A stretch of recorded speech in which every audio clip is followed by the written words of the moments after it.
नमस्कार। येत्या 1 ऑक्टोबर रोजी साप्ताहिक विवेकच्या वतीने पुण्यात विवेक संवाद हा कार्यक्रम आम्ही आयोजित केला आहे। भारताचे संरक्षण मंत्री मनोहर पर्रिकर या कार्यक्रमाला उपस्थित राहणार आहेत। या कार्यक्रमाचं औचित्य साधून भारत फोर्ज या कंपनीचे अध्यक्ष आणि व्यवस्थापकीय संचालक श्री बाबासाहेब कल्याणी यांच्याशी आम्ही संवाद साधत आहोत। नमस्कार बाबासाहेब। नमस्कार। आमच्या या कार्यक्रमात तुमचं मनापासून स्वागत। भारत फोर्ज ही कंपनी आणि त्यातही कल्याणी समूहाची फ्लॅगशिप कंपनी म्हणून ओळखली जाते। कल्याणी समूहात एकूण संरक्षण विषयक उत्पादन करणाऱ्या 5 कंपन्या आहेत। आम्ही असं ऐकलं की हे सगळं म्हणजे तुमच्या स्वप्नांचं मूर्त रूप आहे। It is your baby. यामागची प्रेरणा काय? बऱ्याच वर्षापासून मनात एक विचार येत असतो की आपला एवढा मोठा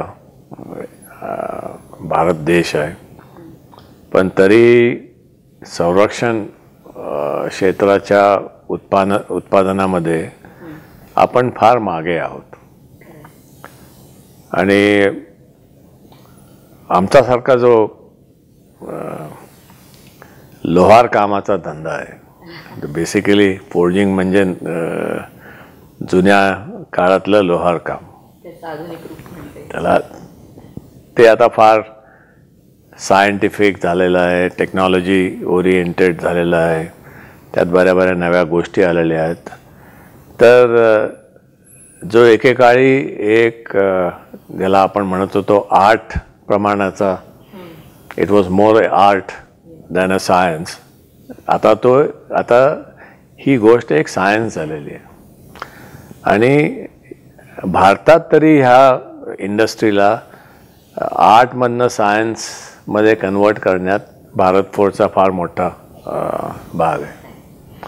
त्यात मग आम्ही आमचं रिसर्च सेंटर, इनोव्हेशन, टेक्नॉलॉजी तयार करणं, त्यातनं जगाच्या जे डेव्हलप देश आहेत ह्या क्षेत्रातले, जर्मनीसारखे, जपानसारखे, अमेरिकासारखे, ते काय करतात आणि त्यांच्यापेक्षा आपण चांगलं काय करू शकू, ह्याच्याकडं आमचं बरीच वर्ष असं लक्ष होतं।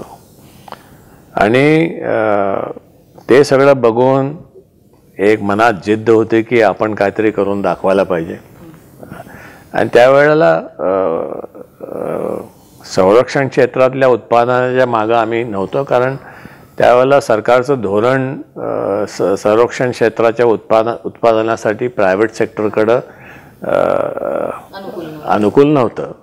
म्हणजे एक तर प्रायव्हेट सेक्टरला लायसन्सेस, परवानगीच मिळायची नाही ह्या सगळ्या क्षेत्रात जायला। पण ऑटोमोटिव्ह म्हणा, दुसरे इंडस्ट्रीयल प्रॉडक्ट्स म्हणा, या क्षेत्रात आम्ही फार मोठ्या प्रमाणात एक इंटरनॅशनलायझेशन केलं। आणि 10 वर्षात म्हणजे 1998 साली ह्याची सुरुवात झाली आणि 2008 मध्ये म्हणजे आपली जागतिक फायनान्शियल मंदी यायच्या अगोदर, म्हणजे फेमस लिमन बँकचं जे कोलॅप्स झालं 2008 सप्टेंबरमध्ये, त्याच्या अगोदर त्या 10 वर्षात आम्ही शून्यातनं जगातल्या नंबर 1 पोझिशनवर पोहोचलो। खूपच रिमार्केबल असा हा प्रोग्रेस आहे। तुम्ही मगाशी बोलताना म्हणालात की इनोव्हेशन, म्हणजे आम्ही परवाही इथे जेव्हा फिरलो तेव्हा लक्षात आलं की कल्याणी समूहाचा इनोव्हेशन हा एक USP म्हणता येईल, इतकी वैशिष्ट्यपूर्ण ओळख आहे। तुम्हाला ही उद्योग विश्वातनं आलेल्या गरजेपोटी करावीशी वाटते का, नेमकं काय? नाही, इनोव्हेशन आता मॅन्युफॅक्चरिंगमध्ये तुम्ही बरेच रस्ते घेऊ शकता। एक रस्ता असा आहे की तुम्ही प्रॉडक्ट्स एफिशियंटली तयार करता, तुम्ही टेक्नॉलॉजी बाहेरून आणता। बऱ्याचशा कंपन्या आपल्याकडे आहेत की ते टेक्नॉलॉजी कोलॅबरेशन बाहेरनं आणतात, जॉईंट व्हेंचर्स करतात वगैरे वगैरे। आम्ही सुद्धा डिफेन्स क्षेत्रात अशा गोष्टी केलेल्या आहेत। पण आमच्या मूळ क्षेत्रात आम्ही क्लिअर होतो आमच्या मनात की आपण हे आपल्या बळावर करायला पाहिजे। कारण ही बेसिक इंडस्ट्री आहे.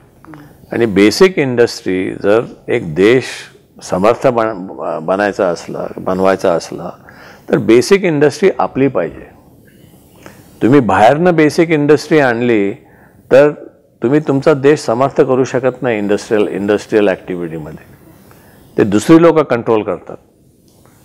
म्हणून आपण आपला देश समर्थ करण्याकरता आपण ज्या इंडस्ट्रीमध्ये आहोत ती बेसिक इंडस्ट्री आहे, ती आपण आपल्या बळावर मोठी केली पाहिजे. आपल्या बळावर आपण त्याला जागतिक 1, 2, 3 क्रमांकावर घेऊन नेलं पाहिजे.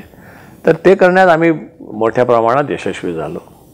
त्यात ह्या इनोव्हेशन आमच्या कंपनीच्या लोकांची बघायची पद्धत, आपण त्याला DNA म्हणू, the DNA of the people म्हणा.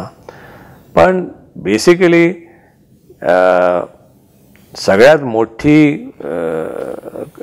मोठी कामगिरी जर ह्या कंपनीमध्ये झाली असेल तर ती कामगिरी की आम्ही मॅनेजमेंट म्हणून एक स्वप्न बघितलं.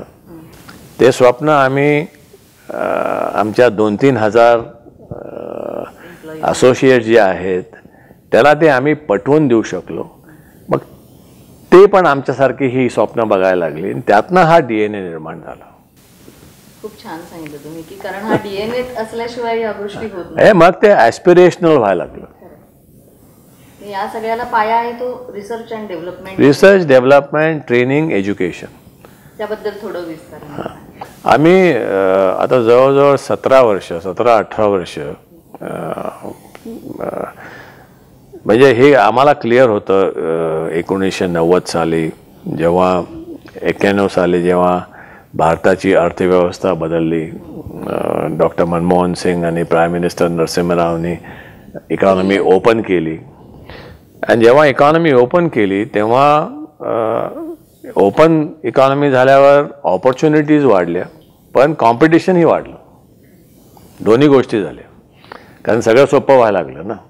अगोदर जे कंट्रोल होते ते गेले, लायसन्सिंग निघून गेलं, फायनान्शियल सिस्टम ओपन झाली, बाजारात जाऊन तुम्ही कॅपिटल रेज करू शकत होता, तुम्ही बाहेरनं इक्विपमेंट आणू शकत होता, रॉ मटेरियल आणू शकत होता. म्हणजे बऱ्याचशा गोष्टी ज्याला अगोदर फार मोठ्या प्रमाणात रेग्युलेशन आणि कंट्रोल होता ते सगळे निघून गेले, एकदम निघून गेले.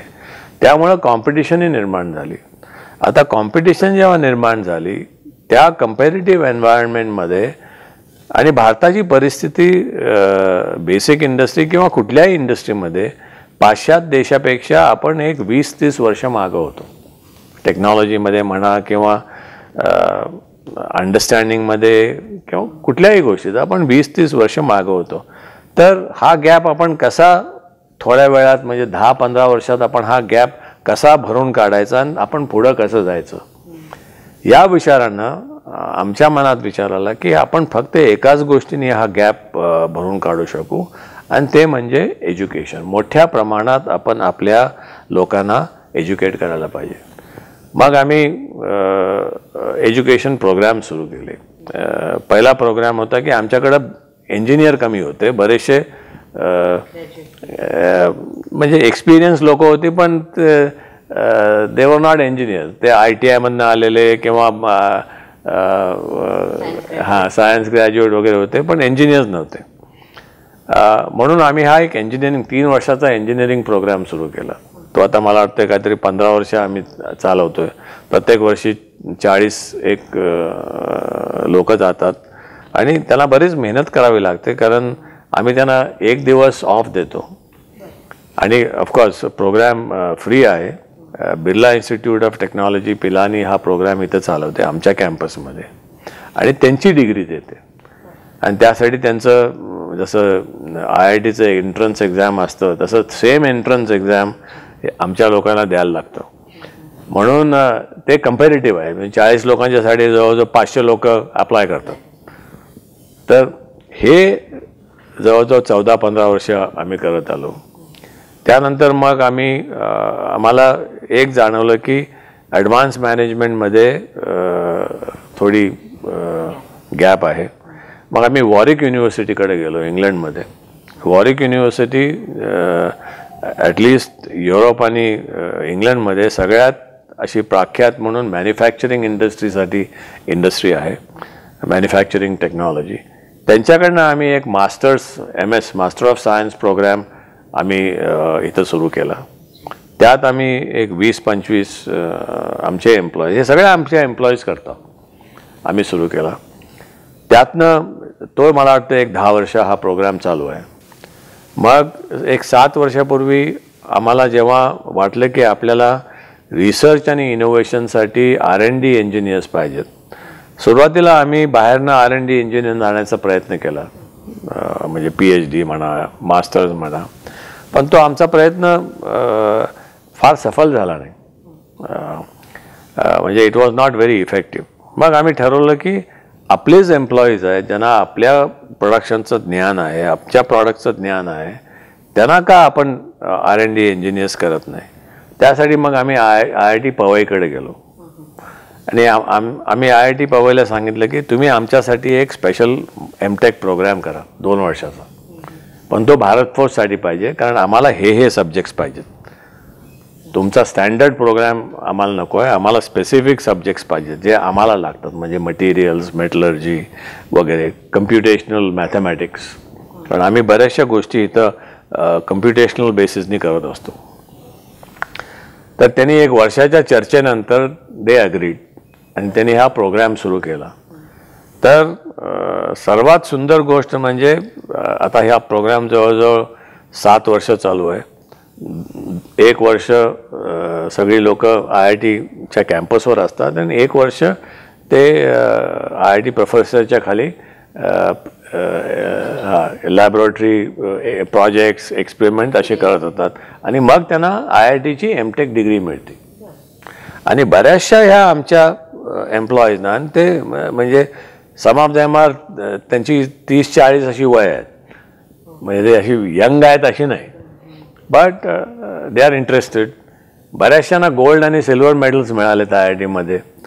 आणि ही जी लोक आहेत, मला वाटतं आता 140 असे काहीतरी हे MTech इंजिनियर्स आहेत, हे आमच्या R&D आणि इनोव्हेशनचं हे आमचं बॅकबोन आहे, ह्युमन कॅपिटल ज्याला आपण म्हणतो. म्हणजे ह्यांना 10 वर्ष आमच्या कंपनीमध्ये काम करायचा एक्सपिरियन्स आहे, प्रॉडक्टबद्दल माहिती आहे, 2 वर्ष IITमध्ये जाऊन त्या बऱ्याचशा नव्या गोष्टी, आणि 2 वर्ष तुम्ही IITमध्ये गेला आणि MTech केलं तर एक थिंकिंग तुमचं बदलतं, म्हणजे प्रोडक्शनचं थिंकिंग जाऊन इनोव्हेशनचं थिंकिंग यायला लागतं. आणि ते केल्यानंतर आता दरवर्षी 10-15 पेटंट्स आम्ही फाईल करू शकतो, म्हणजे स्वतःची टेक्नॉलॉजी आम्ही तयार करू शकतो. तर ही बेस तयार करायला मॅनपॉवर, म्हणजे थ्रू एज्युकेशन अँड ट्रेनिंग आम्हाला जवळजवळ 12 वर्ष लागली. पण मगाशी आपण इनोव्हेशनचं USP म्हटलं तसं हे पण युनिक फीचर असतं. ॲब्सोल्युटली. कंपनीने स्वतः हे फार कंपनी अशा गोष्टी करत नाहीत. आणि त्यामुळं आज आम्ही कुठल्याही क्षेत्रात सहजपणे जाऊ शकतो.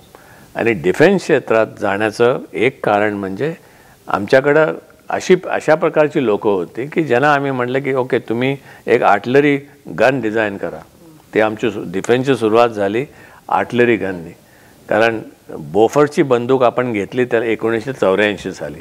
त्यानंतर भारतात एकसुद्धा बंदूक आपण तयार करू शकलो नाही आजपर्यंत. आणि ते आम्हाला कुठंतरी खटकत होतं की हे काय चाललं या देशात, म्हणजे आपण काय या गोष्टी करू शकत नाही, म्हणजे inspired of having technology transfer आपण करू शकत नाही. तर आम्ही आमच्या ह्या इंजिनियरना चॅलेंज दिलं की बाबा आपण एक बंदूक तयार करूया, तुम्ही सुरू करा डिझाईन वगैरे करायला. आणि 2 वर्षात त्यांनी डिझाईन करून ह्या कारखान्यात ही आर्टिलरी गन तयार केली.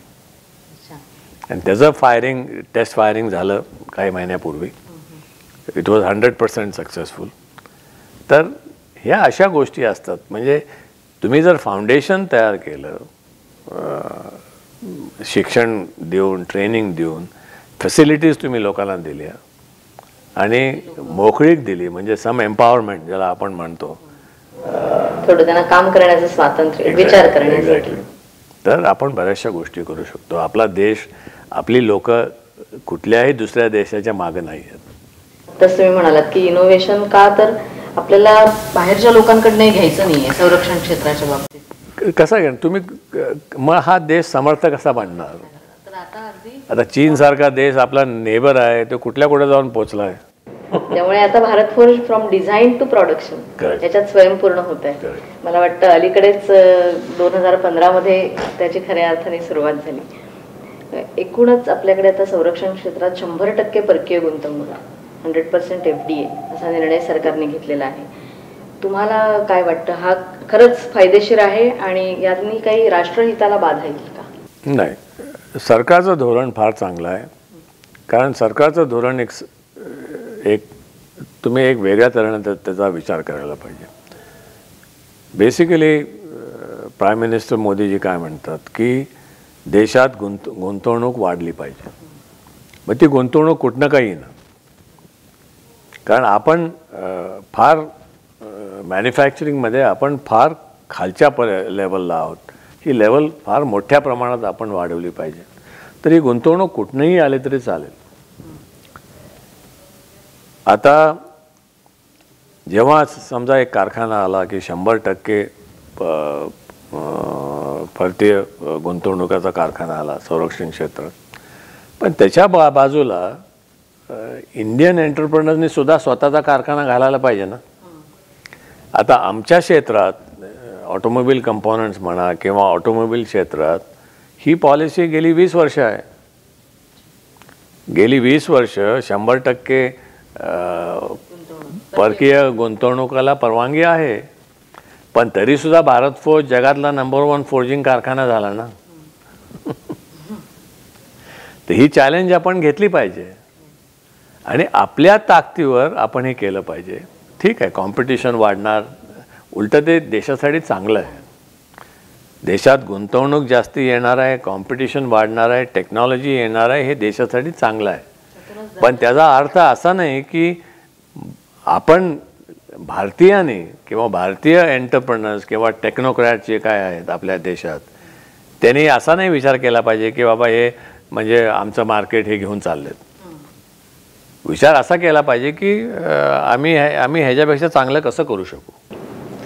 एक वेगळा दृष्टिकोन तुम्ही ह्याच्यात न देताय, कारण आपल्याकडे हीच बघायची पद्धत आहे. आणि आता डिफेन्स मिनिस्टर येणार आहेत, पर्रिकर साहेब आपल्याकडे येणार आहेत. त्यांनी सुद्धा ही जी नवी पॉलिसी केलेली आहे, डिफेन्स प्रोक्युअरमेंट पॉलिसी 2016, त्यात सगळ्यात मोठं प्राधान्य त्यांनी डोमेस्टिकली डिझाइन्ड अँड मॅन्युफॅक्चर्ड प्रॉडक्ट्सला दिलं. म्हणजे एक इंडियन कंपनीने डिझाईन करून मॅन्युफॅक्चर करून प्रॉडक्ट तयार केलं आणि एक फॉरेन कंपनीने तयार केलं, तर त्या इंडियन कंपनीला प्रायोरिटी मिळणार आहे. हे त्यांच्या नव्या पॉलिसीमध्ये ही पॉलिसी आहे.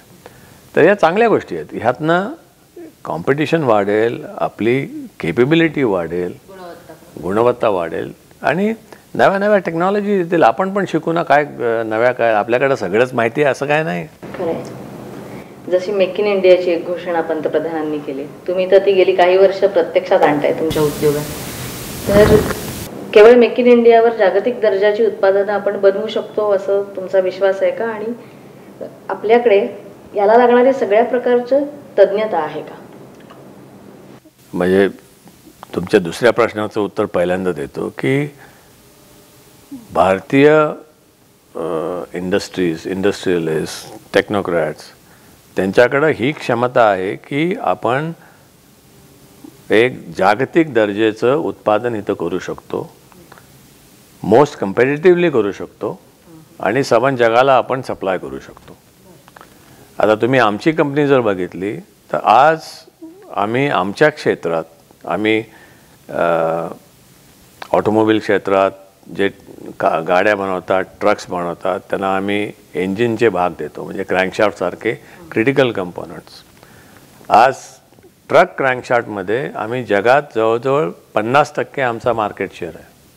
म्हणजे जगातले 50% ट्रक, ते अमेरिकेत हो, जर्मनीमध्ये हो, स्वीडनमध्ये हो, कुठंही 50% पार्ट्स आमच्या कारखान्यातनं जातात त्या ट्रकला. फ्रंट ॲक्सल अमेरिकेतल्या प्रत्येक दुसऱ्या ट्रकमध्ये फ्रंट ॲक्सल भारत फौजमधनं जातो. तर ह्या गोष्टी अगोदर कधी होत नव्हत्या. आणि अशाच आता आपण मोठ्या प्रमाणात दुसऱ्या गोष्टीकडे लक्ष दिलं पाहिजे. तर ही केपेबिलिटी ह्या देशात आहे. पंतप्रधानांनी जी म्हणजे जी मेक इन इंडियाची घोषणा केली ती बेसिकली एक जागृती देण्याकरता ह्या देशाला की उठा बाबांनो, कामाला लागा, काहीतरी तयार करायला लागा. आपल्या मुंबईत आता जो मेक इन इंडियाचा सप्ताह झाला फेब्रुवारीत, त्याच्या खूप चांगल्या आठवणी तुमच्याकडे आहेत, त्याविषयी थोडं. तो एक फार मला वाटतं फार सक्सेसफुल असा इव्हेंट मुंबईत झाला. महाराष्ट्र गव्हर्नमेंटनी पण त्यात फार मोठ्या प्रमाणात सहभाग घेतला होता. आणि काय आहे की मेक इन इंडिया ही एक फिलॉसॉफी आहे. काय ह्या फिलॉसॉफी मागं आज इंडियाचं मॅन्युफॅक्चरिंग एक अबाउट 15-16% आपल्या GDPच्या पर्सेंटेजवर आहे. चायनामध्ये हे जवळजवळ 30-35% आहे. आपली GDP आज डॉलरमध्ये बोलायला गेलं तर $2 ट्रिलियन आहे. म्हणजे $2000 बिलियन ही आपली इंडियाची GDP. आता आपली GDP जवळजवळ 7 ते 7.5% प्रत्येक वर्षी वाढते ऑन अ नेट बेसिस. त्याचा अर्थ असा की आपण 2025 जर बघितली, विच इज किती 8-9 वर्ष, 2025ला आपली GDP जवळजवळ 6 ते 7 ट्रिलियन होईल. म्हणजे आजच्यापेक्षा तिप्पट होईल, तिप्पट किंवा त्याच्यापेक्षा थोडी जास्ती. आणि आपण जर मॅन्युफॅक्चरिंग ह्या 10 वर्षात 16%वरनं 30%वर जर नेलं तर तुमचं मॅन्युफॅक्चरिंग 6 ट्रिलियन 30% होईल. म्हणजे $1.8 ट्रिलियन. आजच्यापेक्षा 6 पट जास्ती. त्यातनं मग किती जॉब्स निर्माण होतील, किती लोकांना नोकऱ्या मिळतील, किती ॲक्टिव्हिटी वाढेल, हे त्यातलं महत्त्व आहे. म्हणजे प्राईम मिनिस्टर काय म्हणतात की the only way to create large number of jobs for our youth is through manufacturing. India काय बारका देश नाही आहे. We are a large country. 130 कोटी लोकसंख्येचा देश आहे. आपले डेमोग्राफिक्स असे आहेत की त्यातली 60-70% लोकसंख्या 30-35 वयाच्या खाली आहे. तर तुम्ही जर ह्या लोकांना ऑपॉर्च्युनिटीज नाही प्रोव्हाइड केल्या, आणि सगळ्यात मोठी ऑपॉर्च्युनिटी येणार आहे मॅन्युफॅक्चरिंगमधनं. मग त्याला मग डिजिटल असेल किंवा कन्व्हेन्शनल मॅन्युफॅक्चरिंग असेल किंवा डिफेन्स मॅन्युफॅक्चरिंग असेल, या वेगवेगळ्या बाजू झाल्या. पण बेसिकली मॅन्युफॅक्चरिंग इंडस्ट्री फार मोठ्या प्रमाणात वाढली पाहिजे. आणि त्यासाठी ही मेक इन इंडिया. तुम्ही जर मॅन्युफॅक्चरिंग इंडस्ट्री वाढवली नाही तर भारत मोठा देश होईल आर्थिक दृष्टी, पण एक गरीब मोठा देश होईल. पण तुम्ही जर मॅन्युफॅक्चरिंग इंडस्ट्री वाढवली, आपण कधीच श्रीमंत मोठा देश होणार नाही. म्हणजे अमेरिकेसारखा आपलं पर कॅपिटा इन्कम काय $40,000 जाणार नाही, पण एक आपण मिडल इन्कम श्रीमंत देश होऊ. आणि सगळ्यांचं उद्दिष्ट आहे की आपण एक जर मिडल इन्कम श्रीमंत देश झालो तर लोकांचं राहणीमान वाढेल, स्टँडर्ड ऑफ लिव्हिंग वाढेल, क्वालिटी ऑफ लाईफ बरी होईल, लोक समाधानी होतील, आणि त्यातनं ह्या देशाचा प्रोग्रेस होत जाईल. मेक इन इंडियाच्या त्या सप्ताहात भारत फोर्जकडे संरक्षण मंत्र्यांचं विशेष लक्ष गेलं, अशा बातम्या आम्ही वाचल्या होत्या. कारण आम्ही बऱ्याचशा गोष्टी तिथं दाखवल्या ज्या आम्ही इथं तयार केल्या स्वतः. भारतात बऱ्याचशा ज्या कंपनी डिफेन्समध्ये आहेत त्या बाहेरनं वस्तू आणून दाखवतात. आम्ही तयार केलेल्या वस्तू दाखवल्या. खऱ्या अर्थाने मेक इन इंडिया. खऱ्या अर्थाने मेक इन इंडिया. अजून त्याच्यावर लोकांचा विश्वास नाही, कारण सिस्टममध्ये समज अशी आहे की आपण ह्या देशात ह्या गोष्टी करू शकत नाही. पण आता आपले पंतप्रधान एवढं स्ट्रॉंग त्यांचं लिडरशिप आहे, आपले डिफेन्स मिनिस्टर त्यांना ह्या गोष्टी समजतात, स्वतः इंजिनियर आहेत, चांगलं अंडरस्टँडिंग आहे ह्या गोष्टीबद्दल. तर आता ह्यांच्या लिडरशिपमुळं मला वाटतं ही डिफेन्स इंडस्ट्री भारतात एक चांगल्या प्रमाणे मोठ्या प्रमाणे येईल. आणि आज जे आपण 75% डिफेन्स गोष्टी इम्पोर्ट करतो आणि फक्त 25% आपण करतो, ते उलटं होऊन जातं. आणखी काही खाजगी क्षेत्राला धोरणं अनुकूल हवी तसं वाटतं?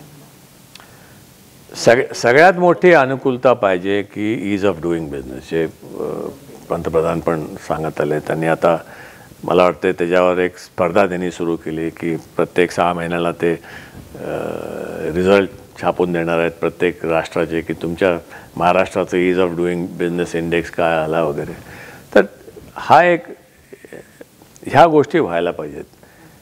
डिसिजन मेकिंग प्रोसेस फास्ट व्हायला पाहिजे. आज आपण डिजिटल जगात जगतो आहे, सगळ्या गोष्टी फटाफट होतात. म्हणजे आम्हाला आठवतं की जेव्हा मी बिझनेसमध्ये आलो 1972 साली, पुण्याहून जमशेदपूरला फोन कॉल करायला 8 तास लागायचे. आणि त्यावेळेला सिस्टम होती की त्या ऑपरेटरमधनं तुम्ही ट्रंक कॉल करायचं, मग ट्रंक कॉलचं अर्जंट कॉल झालं, अर्जंटचं लाईटनिंग कॉल झालं. आपण त्या काळातनं आलेलो आहे. तेव्हा झेरॉक्स मशीन नसायचे, लॅपटॉप नसायचे. आजचं जग वेगळं आहे ना. आज तुम्ही इथं विचार केला तर 1 सेकंदात तो विचार सबंध जगभर तुम्ही पोचू शकता. आणि ही मेक इन इंडिया जी आहे ना, ही काय नवी हाक नाही आहे. मी थोडा इतिहास वाचत होतो तर पुण्यात हे वसंत व्याख्यानमाळा म्हणून प्रसिद्ध व्याख्यानमाला आहे. म्हणजे 1800 काहीतरी सालापासून त्याने तो प्रोसेस चालू आहे. तर मला म्हणजे एका अमेरिकन प्रोफेसरने एक पुस्तक लिहिले, द टेक्नॉलॉजिकल इंडियन म्हणून. त्याचा थिसिस असा आहे की जे इंडियन्स अमेरिकेला शिकायला गेले, जास्ती करून MITमध्ये, आणि जे परत आले, त्यांनी ह्या देशाचा इतिहास मॅन्युफॅक्चरिंग टेक्नॉलॉजीमध्ये घडवला. त्याबद्दल त्याने लिहिलं आहे. पण त्यात त्यांनी रिसर्च करून हे उदाहरण दिलं आहे की एक प्रिन्सिपल कुंटे म्हणून होते इथं मराठी शाळेत पुण्यात. 1861 साली का काहीतरी त्यांनी हे एक लेक्चर दिलं वसंत व्याख्यानमाळेत. Exactly same, make in India. वाचण्यासारखं आहे. इतकं जुना खरा हा विचार आहे आपल्याला. नाही म्हणजे त्या विचाराचं बेसिक सेम आहे. त्यांना देशाला स्वयंपूर्ण करायचं होतं, देशातली केपेबिलिटी वाढवायची. त्यावेळेला ते सगळं इंग्लिश राज्य असायचं ना, ते इंग्लिशला कसं बाहेर काढायचं. तुम्ही स्वतःचं केपेबिलिटी तयार नाही केली तर ते इथंच बसतील. स्वातंत्र्य हवं आणि स्वयंपूर्णताही हवी आपल्याला. तर हे 1860 साली हे केसरीमध्ये छापून आले त्यांचं भाषण. आता मोदीजींनी ती एक मोठ्या प्रमाणात दिलेली हाक आहे. नाही, आणि अगदी म्हणजे मला वाटतंय सगळ्यात इफेक्टिव्ह स्ट्रॅटेजी आहे. कारण ही हाक मला वाटतं सबंध देशात पोचलेली आहे. सगळ्यांना त्याच्याबद्दल असं वाटतं की आपण ह्यात भाग घेतला पाहिजे, आपण काहीतरी केलं पाहिजे, देशाला कुठेतरी पुढं नेलं पाहिजे. तर हे म्हणजे या देशात चांगल्या गोष्टी व्हायला लागल्यात. तुम्ही म्हणालात आता की मेक इन इंडियाची हाक सगळ्या देशात पोचली, नवं चैतन्य निर्माण झाले. त्याबरोबर दुसरं एक आवाहन केलं ते स्टार्टअप इंडिया.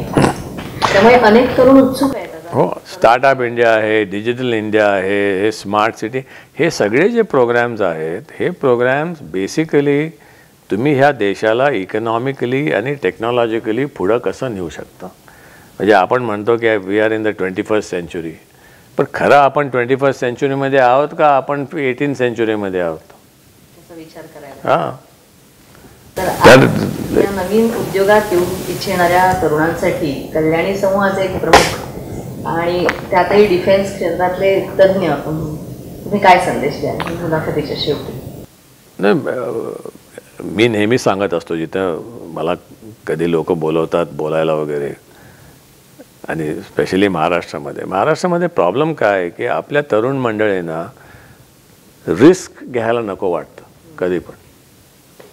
ती सर्व्हिस मेंटॅलिटी आहे. तर हे स्टार्टअप वर्ल्ड रिस्कचं वर्ल्ड आहे. आपण रिस्क घेतली पाहिजे. ऑपॉर्च्युनिटीज भरपूर आहेत. तुम्हाला आता शिक्षणाच्या ऑपॉर्च्युनिटीज भरपूर आहेत. तर तुम्ही एक पाऊल पुढे घ्या. तुमच्याबरोबर सरकार आहे, तुमच्याबरोबर इंडस्ट्री आहे, आणि आता बऱ्याचशा इंडस्ट्रीमध्ये हे आम्हीसुद्धा आता हा प्रयोग इथं सुरू करतो की आपण सगळ्याच गोष्टी आपण करू शकतो असं नाही. बऱ्याचशा गोष्टी, बऱ्याचशा टेक्नॉलॉजी आपण नाही करू शकत. त्यासाठी आपण स्टार्टअप ॲक्टिव्हिटी, आपण इंजिनिअरिंग कॉलेजेसमधल्या तरुण मंडळींना कसं आकर्षित करून त्यांना बिझनेस सुरू करून त्यांना आपण कसं सपोर्ट करू शकू, आणि एक इन्क्युबेशन सिस्टम स्टार्टअपची जसं IIT-मध्ये असते किंवा असं तसं इंडस्ट्रीमध्ये आपण कशी करू शकू, ह्याच्यावर आमचा आता विचार चालला आहे. तुम्ही शेवटी खरोखरच तरुणांना उत्साह येईल आणि प्रोत्साहन मिळेल असं सांगितलं. आणि व्यवसाय म्हटला की जोखीम आली, आणि जोखीम घ्यायला जो शिकेल तो नक्कीच उद्योगात यशस्वी होईल. अतिशय प्रेरणादायी असा तुम्ही अगदी थोडक्यात इंटरव्ह्यू दिलात. आम्हाला माहिती आहे तुम्ही खूप व्यस्त असता, पण त्यातही एवढा आमच्यासाठी वेळ काढला त्याबद्दल धन्यवाद.